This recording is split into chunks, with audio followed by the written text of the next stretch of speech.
In this class we're going to deal with problem research objectives, and we're going to start by looking at problem definition. A problem is any situation which requires further investigation. That's all a problem is. It's a situation that requires further investigation. Decisions made on judgments may not always turn out to be correct. The problem may not be important enough to justify substantial time or money or effort, and therefore decisions have to be made about problems as to whether the problems should be investigated or solved or simply allowed to let run. It depends critically on the amount of resources that the solution requires. Clear, precise and to-the-point statements of the problem itself provides clues for the solution. So often when a problem arises, writing down the problem precisely, looking at the nature of the problem, provides the clues to its solution. But the problem, if it's absorbing resources of the business, for example, if the problem is causing problems for, say, efficiency, or it's causing extra costs, those costs must be balanced against the cost of solving the problem.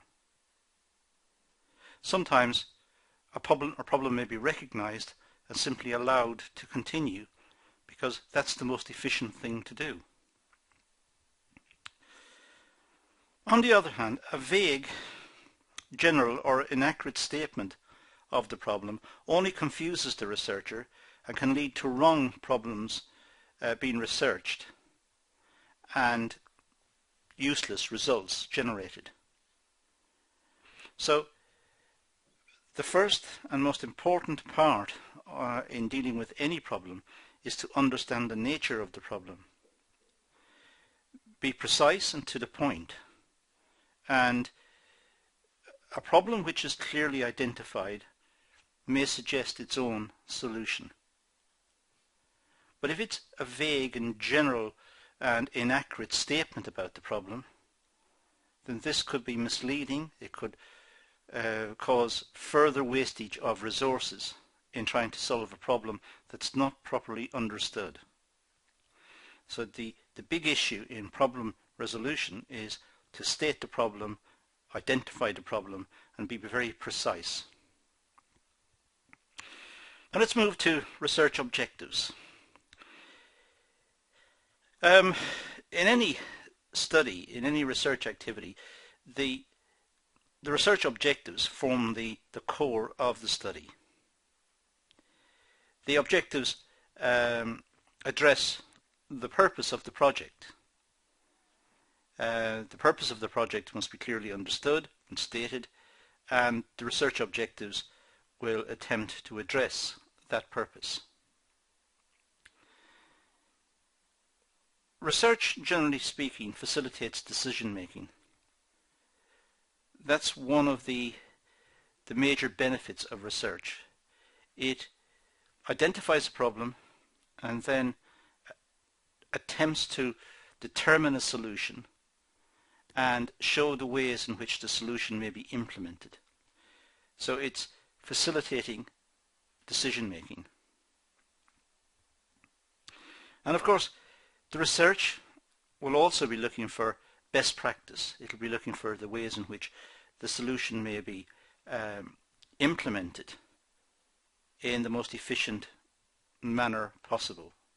So it's looking to reduce the costs associated with decision making. Decision making was required because there were alternatives or because a problem was identified. Alternative methods of production, for example, a decision must be made as to which one to select.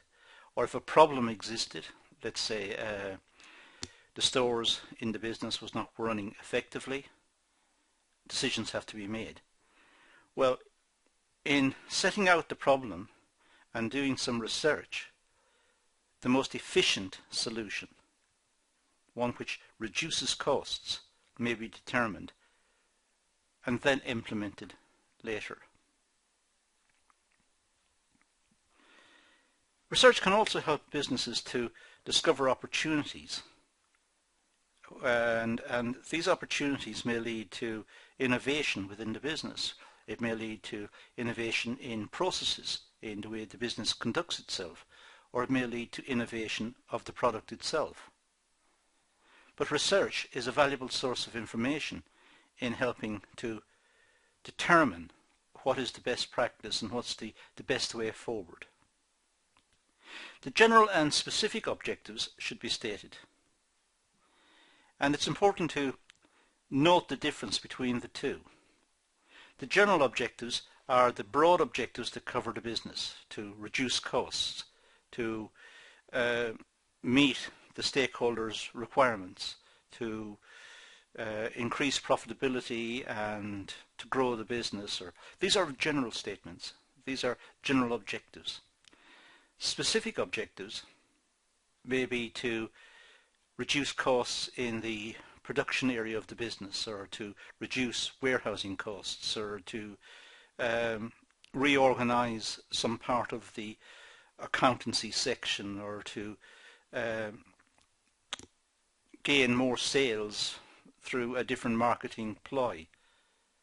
So there are specific objectives which usually focus in on some functional area of the business, and there are the general objectives which cover the whole business. Now, they can be adjusted for sequencing without changing their basic nature. It's possible to change around the timings of the objectives, when the objectives should be achieved. May in some cases be possible to do that, in other cases it may not. It depends on the nature of the business.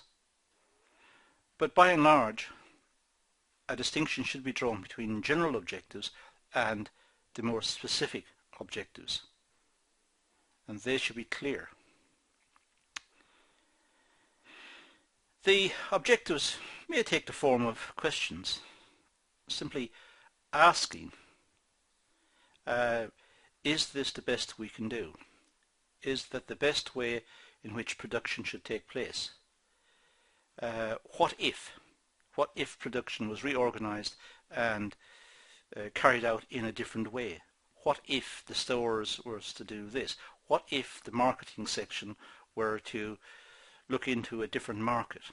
What if?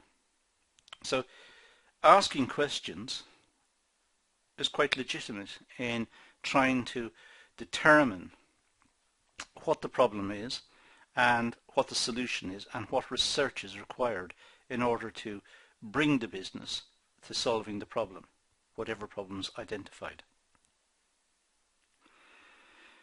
The background material, well, include a review of the previous research or descriptions of conditions that caused the project to be authorized.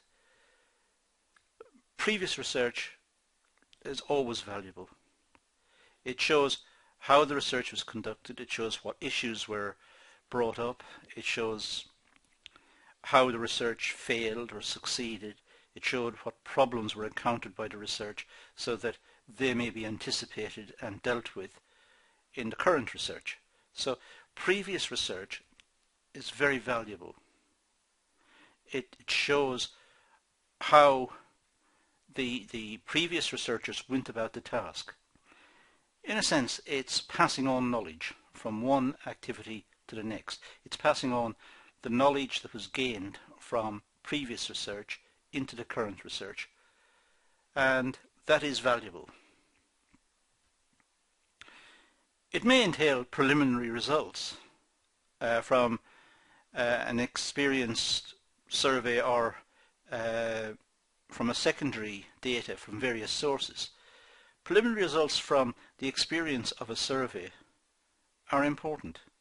When a survey is carried out, the experience of carrying out that survey is important because it's an indicator of the issues that could confront the researcher. So when a survey is conducted, it's important to capture as much information about conducting the survey as is possible. And There's also issue, of course, of looking at data and looking at sources of secondary data, for example. That's important. Secondary data may be overlooked, or sources of secondary data may not be appreciated or widely understood. So the whole experience from previous research should be taken into account, and that is important. The references from secondary data, definitions and assumptions, these should be included in the current research. And again, past research is a good indicator of the types of definitions, sources of data, the assumptions that were made.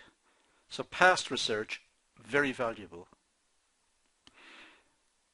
So what we've done in this session is we've looked at a problem, or we've defined in the broadest possible terms what a problem is, and then suggested that research is important to resolve the problem. Research goes through various phases, and it needs objectives. The objectives could be general or specific, and it looks at the importance of previous research as an indicator of how problems can be solved and what sources of information are available to facilitate the current research. So that's the problem. That is why research is important, and that's what we mean by the research objectives. And that's all I'm going to do in this session, so I'm going to leave it at that and say thank you for watching.